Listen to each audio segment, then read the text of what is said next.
Rationing পদ্ধতিতে আজও চলছে জ্বালানি তেল বিক্রি। দর্শক, আমরা এই বিষয়ে আরও বিস্তারিত জানতে চাচ্ছি। আমাদের সাথে যুক্ত হচ্ছেন সহকর্মী দিলশাদ অ্যানি। অ্যানি, আজকে পাম্পগুলোতে কি অবস্থা দেখতে পাচ্ছেন, সার্বিক চিত্র জানাবেন।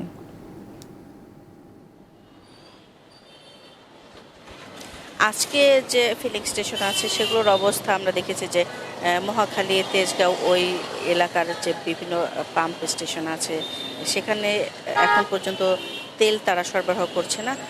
এরপর আমি এসেছি বিজয় সরণির একটি ফিলিং স্টেশনে। এখানে দেখতে পাচ্ছি যে তারা তেল দিচ্ছে না।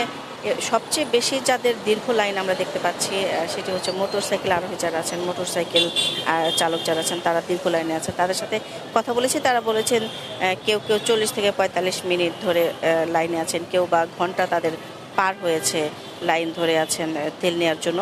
আর গাড়ির বিষয় যদি বলতে চাই, এই পাম্পটিতে একসাথে 6 থেকে 8টি গাড়ি একসাথে তেল দিতে পারে, যে জন্য গাড়ি সেই লম্বা লাইন না থাকলেও এবং দীর্ঘক্ষণ লাইনের বিষয়টি না থাকলেও মোটর সাইকেলের যে বিষয় সেই বিষয়ে আমরা দেখেছি একটু উল্টো চিত্র।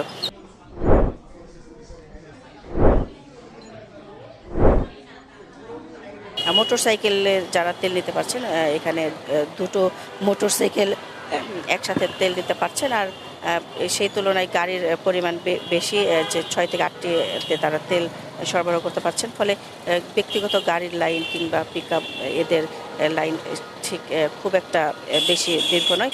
তবে বিপরীত চিত্র আমরা দেখেছি মোটরসাইকেল এবং বেশ কয়েকটি পাম্পে আমরা দেখেছি যে মূলত মোটরসাইকেল আরোহী যারা আছেন তাদেরকে দীর্ঘক্ষণ বসে থাকতে হচ্ছে এবং তাদেরই দীর্ঘ লাগে। তবে আজকে থেকে একটা স্বস্তির খবর, যেটাতে অনেকেই সাধুবাদ জানিয়েছেন মোটরসাইকেল আরোহী, বিশেষ করে যারা রাইড শেয়ার করেন তাদের জন্য নতুন করে রেশনিং পদ্ধতি চালু করা হয়েছে, সীমা নির্ধারণ করে দেওয়া আছে। তারা হচ্ছে এর আগে মোটরসাইকেল প্রতি 2 লিটার করে তেল দিতে পারতেন, কিন্তু আজ থেকে তারা 5 লিটার পর্যন্ত তেল দিতে পারবেন।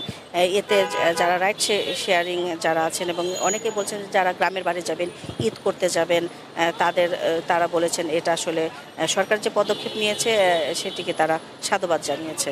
তো এই ছিল এখানকার সবশেষ তথ্য। অ্যানি, ধন্যবাদ আপনাকে।